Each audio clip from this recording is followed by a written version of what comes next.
Greetings and salutations, everyone. I hope everyone is still doing well, and welcome to today's bonus upload. A bonus that fits with the reptilian case files that we've been going over at night, or in the mornings, excuse me. I record them at night. And also the naval intelligence investigation into the Nimitz Tic Tac UFO, people seeing dogmen and shadow men after. This is an absolutely terrifying bonus. Before we get into it, a couple links. As many of you know, I rely on Patreon, PayPal, channel membership, and the merch to help the channel to continue to grow and go. Links to Patreon, PayPal, and channel membership is in the description below. Merch displayed directly under the video. Also, Dogman Frightening Encounters, Volume 1 through 3, the audiobook versions. They were written and researched by Tom Lyons, narrated and produced by me, Jeff Nadolny. Those audiobooks are available on Audible, Amazon, and iTunes, links to which are also in the description as well. And finally, last but definitely not least, if you'd really like to help support the channel to continue to grow and go, simply subscribe. It doesn't cost a cent. Click the like button, takes half a second.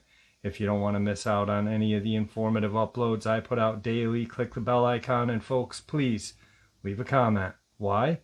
Well, because all of these things really do help the channel to continue to grow and go.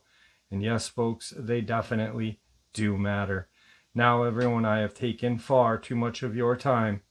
Let's jump in to this bonus upload, shall we?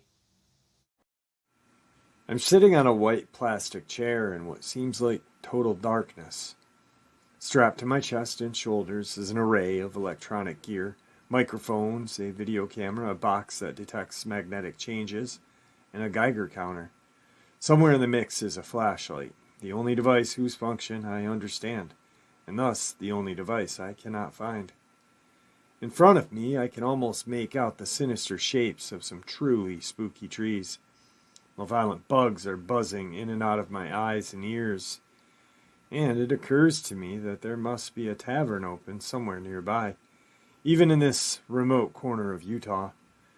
100 or more yards away, beyond a barbed wire fence in a little creek, are my fellow paranormal rangers, equipped with their own video cameras, night vision goggles, and assorted scientific gear. They're supposed to be watching me to see if anything happens. On this night I am the bait. Bait for what, I wonder? The unspoken hope is my own inherent weirdness might give me some sort of connection to the undeniably odd energy, or entity that seems to have concentrated itself on this remote, rural community, and, in particular, on this small ranch where I now sit, waiting for something to announce its presence. Some very strange things have happened at this precise spot where I am sitting. It is here that a visitor was accosted by a roaring but nearly invisible creature, something akin to the Predator of the movie Fame. It is here that a PhD physicist reported that his mind was invaded, literally taken over by some sort of hostile intelligence that warned him that he was not welcome. It is here that the entire team of researchers watched in awe as a bright door or portal opened up in the darkness, and a large humanoid creature crawled out before quickly vanishing. And it is here that several animals, cattle and dogs, were mutilated, obliterated, or simply disappeared. For as long as anyone can remember, this part of northeastern Utah has been the site of simply unbelievable paranormal activity. UFOs, Sasquatch, cattle mutilations, psychic manifestations. Creatures that are not found in any zoos or textbooks, poltergeist events, you name it, residents have seen it. Retired school teacher Junior Hicks is the area's unofficial historian for all things weird. He's cataloged 400 or so incidents, most of them involving UFO sightings. but says there have been thousands of other cases. Hicks estimates at least half of the 50,000 residents of this basin have seen weird things in the sky: flying saucers, cigar-shaped craft, zigzagging balls of light, so many different objects that local police and highway patrol long ago stopped taking reports. Many of the lawmen have been witnesses themselves. Hicks and members of his family have witnessed their own UFO events over the years. The UFO activity really started getting intense in the early 50s, Hicks states. There were cases where a whole school and all the teachers saw these things hovering over the town in broad daylight. In the 60s and 70s, we probably had more UFO sightings than any place in the world. But the run-of-the-mill UFO events don't begin to describe the rich array of unusual phenomena in the area. The Ute Indian tribe has been here far longer than white settlers. Tribal leaders are reluctant to speak to outsiders, but their oral history is replete with examples of strange creatures and sightings. Indian lore refers to some of these creatures as skinwalkers. Others call them shapeshifters, werewolves, or Bigfoot. The Utes take this very seriously, Hicks states. They think the Skinwalker are powerful spirits that are here because of a curse that was put on them generations ago by the Navajo. And the center of the whole legend is this ranch. The Utes say the ranch is the path of the Skinwalker. Tribe members are strictly forbidden from setting foot on the property. It's been that way for a long time. The ranch in question is a 480-acre spread of rich, well-watered pasture and a few thick patches of tall cottonwood. It's divided into 3 sections, each section being a former homestead. Thick brush and small river are on one side, a rocky, picturesque ridge is on the other. Skinwalker Ranch is what the Utes call it, according to Hicks. A long dirt road is the only way in or out of this ranch. When rancher Tom Gorman, not his real name, bought the place in 1994, it had been vacant for 7 or 8 years. Gorman and his wife and 2 kids were curious about the impressive array of bolts that covered the doors and windows of the main home. There were deadbolts on both sides of the doors. Even the kitchen cabinets had both bolts on them. And at both ends of the home, iron stakes and heavy chains had been installed. Gorman guessed the previous tenants had positioned large guard dogs in the front and back of the house, but he had no idea why. On the day the Gormans moved their furnishings into the property, they had their first foreshadowing events that would follow. They spotted an extremely large wolf out in the pasture. The wolf cautiously made its way across the field, and to the surprise of everyone, sidled up to the family, acting like it was a familiar pet. It had rained that day, and the family remembers the wolf smelled like wet dog as they were petting it. After a few moments, the wolf strolled over to the corral and grabbed a calf by its snout, attempting to pull it through the corral bars. Gorman and his father began to beat on the wolf with sticks, but it would not release the calf. Gorman grabbed his .357 Magnum from his truck and shot the wolf at point-blank range. The slug had no noticeable effect. Gorman pumped another bullet into the wolf, which then let go of the calf but stood looking at the family as if nothing had happened. Gorman shot it 2 more times with his powerful handgun. The big animal backed off a bit but showed no signs of distress, not even any blood. The mystified rancher retrieved a hunting rifle and shot the wolf again, once more at close range.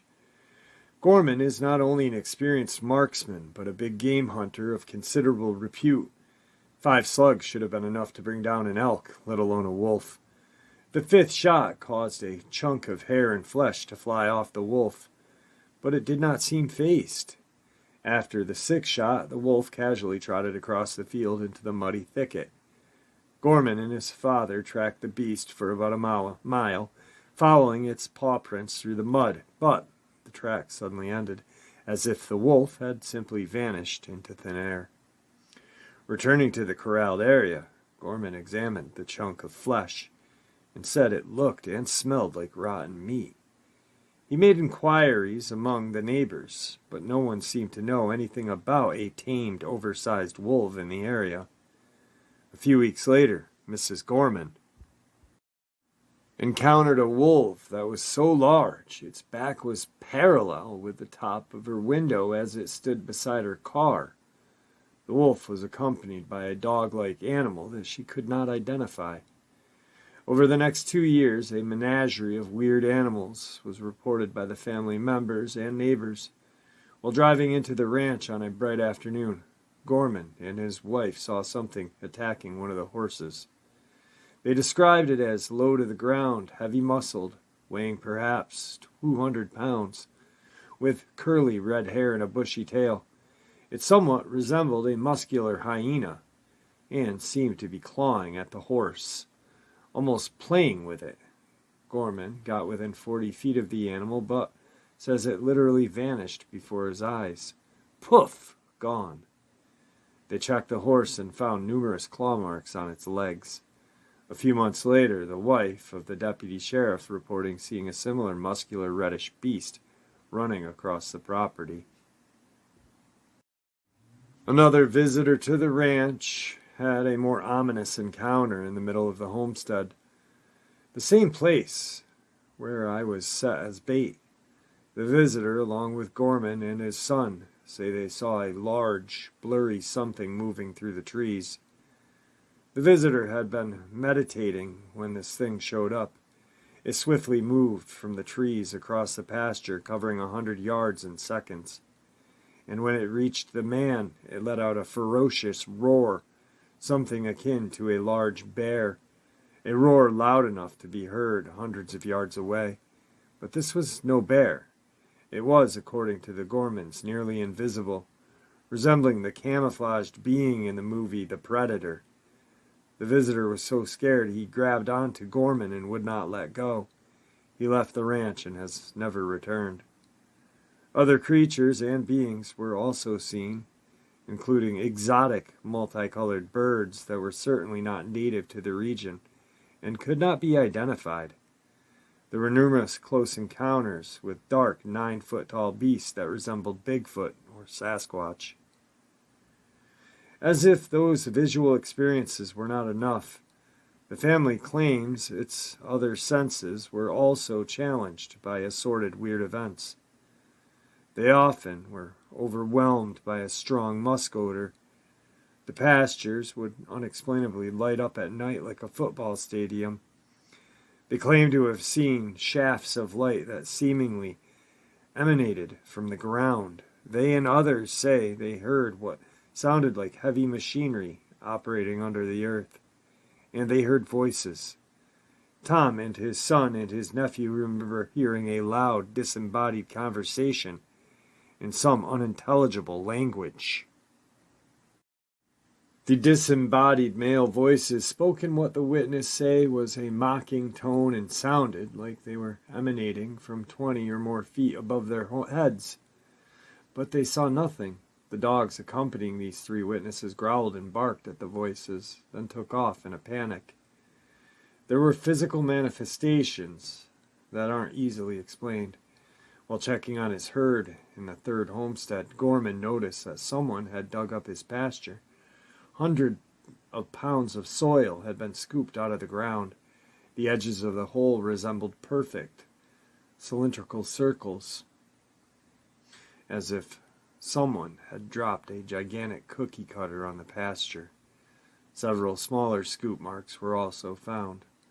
The Gormans also reported phenomena similar to crop circles. One formation found in their pasture consisted of 3 circles of flattened grass. Each circle was approximately 8 feet in diameter, and they were arranged in a triangle pattern, with each circle about 30 feet from the others. Now keep in mind, there is only one road leading into the ranch. Anyone coming or going would almost certainly have been noticed by the Gormans or by the neighbors. In the spring of '95, the Gormans started seeing strange things in the sky. While checking on their cattle, Gorman and his nephew spotted what they thought was a recreational vehicle parked on the property. They approached it, figuring the driver might have had mechanical problems.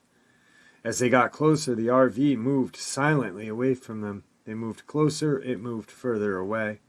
They climbed a fence to get a better look at it, and that's when they knew this was no Winnebago. The craft rose above the treetops and slowly flew away, making no sound as it departed. It certainly was no helicopter. The witness had a clear view and says the object was shaped like a refrigerator, with a single light on its front and a red light on the back. Before long, everyone in the family was seeing weird aerial objects. Mrs. Gorman says something that resembled a stealth fighter, but ringed with blinking disco lights, silently hovered above 20 feet over her vehicle, zipping off. Each member had repeated sightings of a cloud that usually hovered just outside of the property. The cloud was characterized as having blinking Christmas tree lights, or silent mini explosions inside. Among the other aerial craft seen by the Gormans, their neighbors and other witnesses were classic flying saucer objects. Flying sombreros, shafts of light similar to fluorescent light tubes, and a cigar-shaped craft several football fields long. By far the most common objects they witnessed were floating spheres of different sizes and colors. In '95 and '96, the Gormans and others reported 12 separate incidents of seeing large orange circles flying above the trees at the center of their homestead. Tom Gorman claims that holes occasionally opened up in the orange spheres, and other smaller spheres would fly out. A neighboring rancher told this report of his own encounters with what he called flying orange basketball. By early '96, the sightings of blue spheres at the ranch became almost commonplace. These orbs were said to be about the size of a softball, made of glass and filled with bubbling blue liquids that seemed to rotate inside. Mr. and Mrs. Gorman say that in April of '96, they watched one of those blue orbs repeatedly circle the head of one of their horses. The horse was illuminated by an intense blue light, and there was a sound of static electricity in the air. But this was not a ball lightning. The orb seemed to be intelligently controlled. When Gorman approached the horse with a flashlight, the orb darted off, maneuvering through the tree branches with speed and dexterity.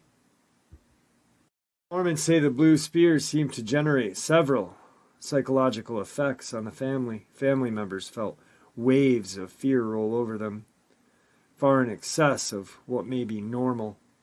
Whatever the blue orbs appeared, it was the appearance of one blue orb in particular that finally convinced the Gormans to sell the ranch. One evening in May of '96, Gorman was outside with 3 of his dogs when he noticed a blue orb darting around in a field near the home.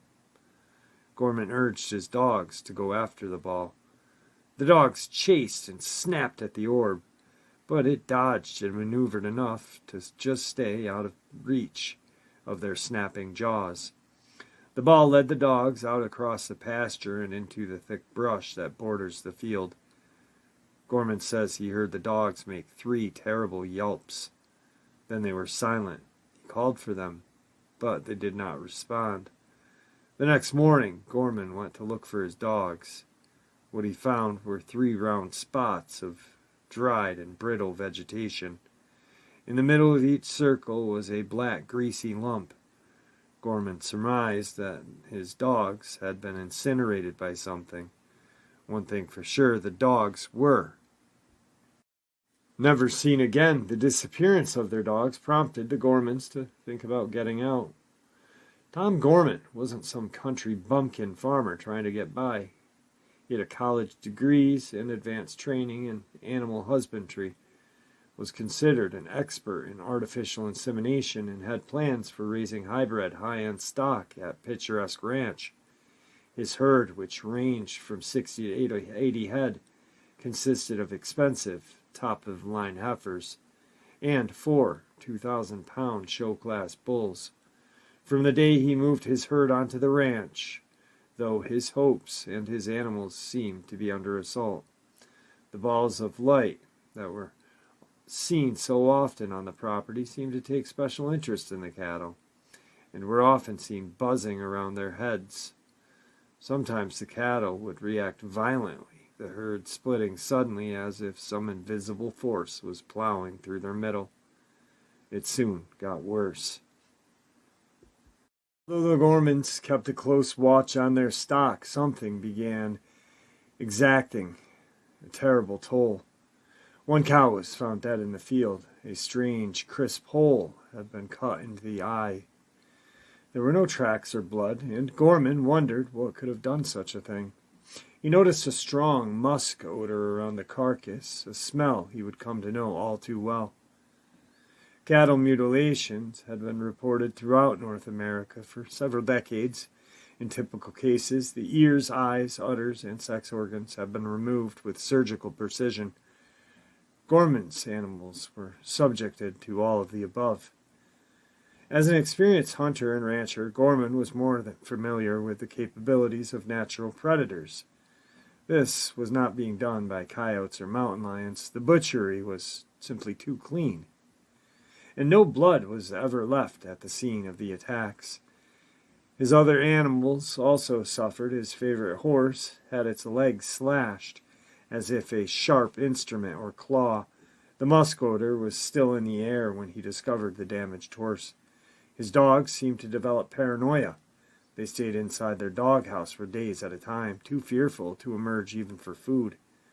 6 of the family's cats vanished in one night.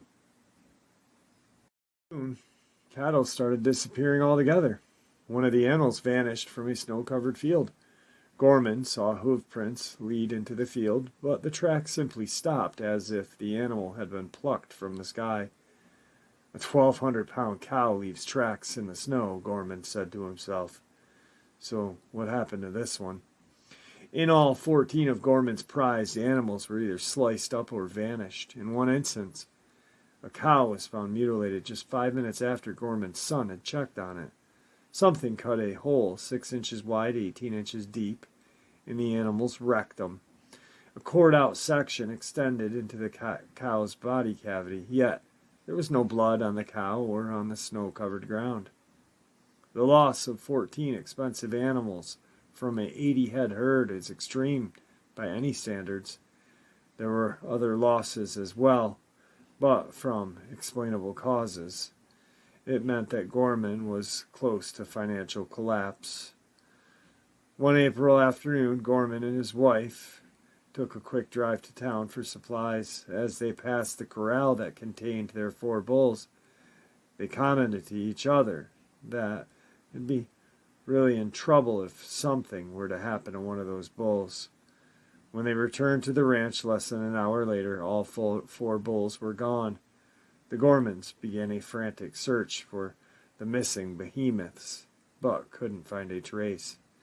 As a last resort, Gorman decided to peek in a metal trailer that was situated inside the corral. He thought highly unlikely that the bulls would be inside. From the corral, there is only one door into the trailer, and it's secured by a thick metal wire that clearly was still in place. Gorman was shocked to see that all 4 of his bulls were inside the trailer, squeezed like so many oversized sardines into a tiny enclosure, crammed in against the sides of the trailer and against each other. When he yelled to his wife that he'd found them, the bulls seemingly woke up as if in a dream state and started kicking the hell out of the trailer and each other. There is simply no way that anyone could coax these 4 bulls into a trailer, says Combe Kelleher, a microbiologist who would come to know Gorman well. It would be tough enough to get one of them into the trailer, but all 4 virtually impossible. The only door leading from the corral into the trailer was still secured by fastened wire, and there were cobwebs on the inside of the door. proving that it had not been opened.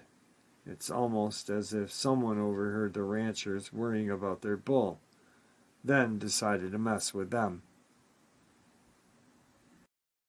Kelleher didn't realize it back in '96, but the Gorman Ranch was soon to become his home away from home.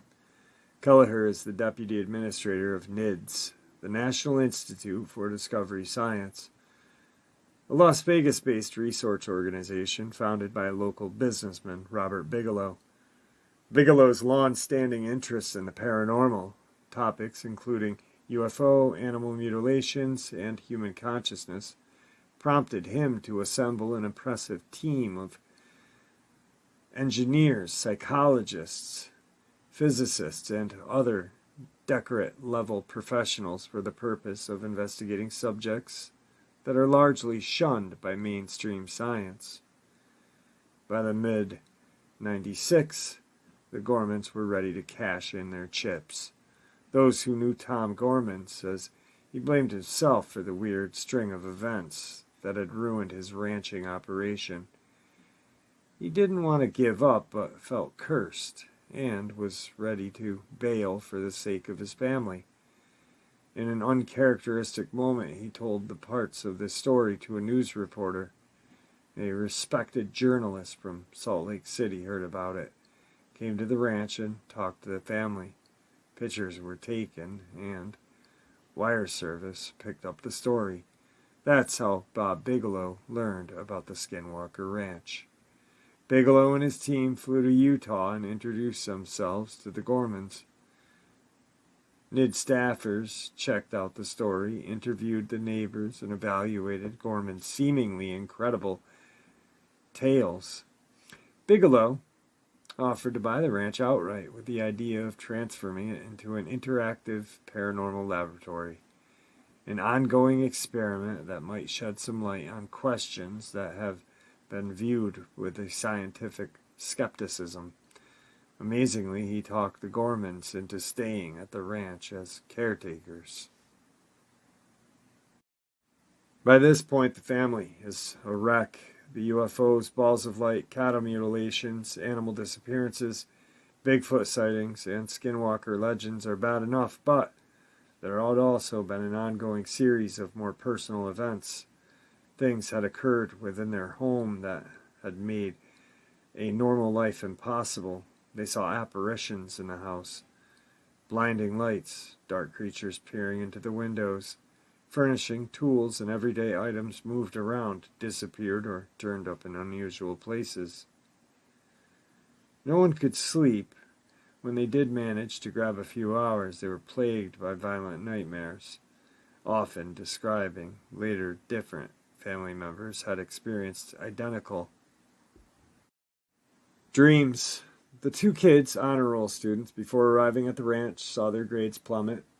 Mrs. Gorman lost her job at the local bank because of repeated absences and disturbing water cooler tales. Hoping for safety in numbers, the Gormans slept each night on the floor of their front room. The folks at NIDS offered moral, emotional, and financial support to the Gormans. What's more, they had a plan. The ranch presented what appeared to be a once-in-a-lifetime opportunity to legitimately study a full menu of paranormal activities. They endeavored to seal off the ranch, pack it with high-tech modern equipment, staff it round the clock with trained observers to see what happens. Some residents sarcastically wondered what the hucksters from Las Vegas really had in mind. A scam of some sorts was one oft-mentioned possibility. UFO buffs whined that Bob Bigelow was a shadowy guy who may or may not have CIA connections, and that he was out to somehow corner the market on ET. They demanded that whatever happened at the ranch should be made immediately available for their evaluation. Paranormal debunkers predicted the NIDS team would come up empty-handed because unexplained events inevitably wither under careful scrutiny. As it turns out, all three of these groups were wrong. NIDS did seal off the ranch from the outside observers, but not for any monetary gain. Neither the CIA nor any other government agency had any input or access to these things that had occurred under NID's watch, and a phenomenon itself did not wither or evaporate. For the past 6 years, events at the ranch have been under constant scrutiny. Witnesses, including highly accomplished scientists and law and order personnel, have documented a mind-boggling array of unusual activity, but there has been a near-total blackout on the release of any information about the site.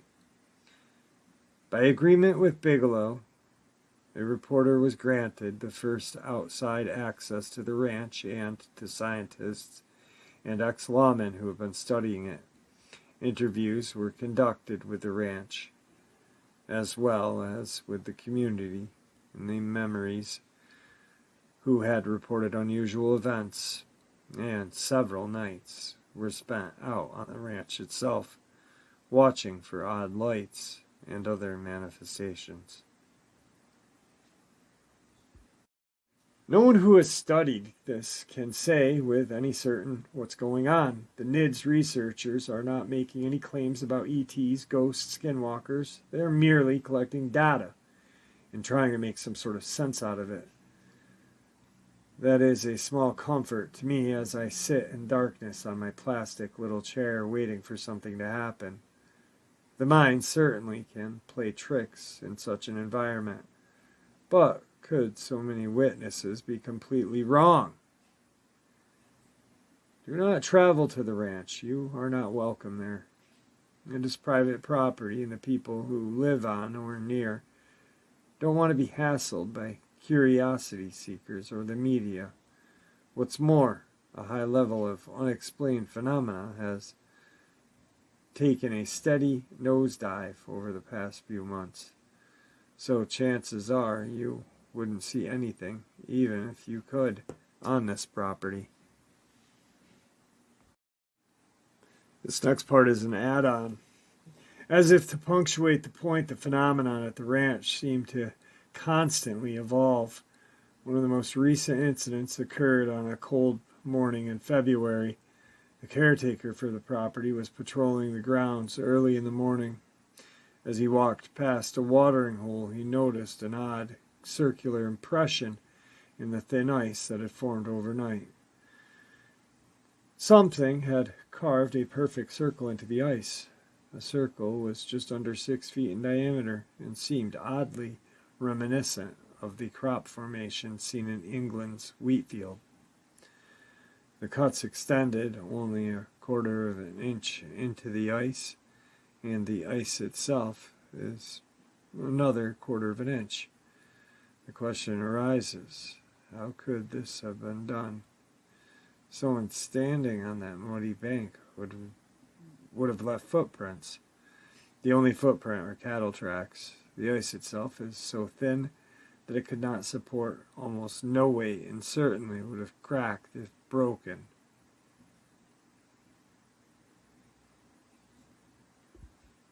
Of all the strange incidents at the ranch, this one takes the prize. It occurred on the night of March 12, 1997. Barking dogs alerted the team to something lurking in a tree near the ranch house. Tom Gorman grabbed his hunting rifle and took off in his truck toward the tree. 2 NID staffers followed the other vehicle. All the strange incidents at the ranch, this one takes the cake. It occurred in the night of March 12, 1997. Barking dogs alerted the team to something lurking in the tree near the ranch house. Gorman grabbed his hunting rifle, took off in his truck toward this tree. 2 NID staffers followed in another vehicle. Up in the tree branches, they could make out a huge set of yellowish reptilian eyes. The head of this creature had to be 3 feet wide, they guessed. At the bottom of the tree was something else. Gorman describes it as huge, hairy, with a massively muscled front legs and a dog-like head. Gorman, who's a crack shot, fired at both figures from a distance of 40 yards. The creature on the ground seemed to vanish. The thing in the tree apparently fell to the ground because Gorman heard it land heavily in a patch of snow. All three men ran through the pasture and scrub, chasing what they thought was a wounded animal, but they never found an animal or saw any blood. A professional tracker was brought in the next day to scour the area, and nothing.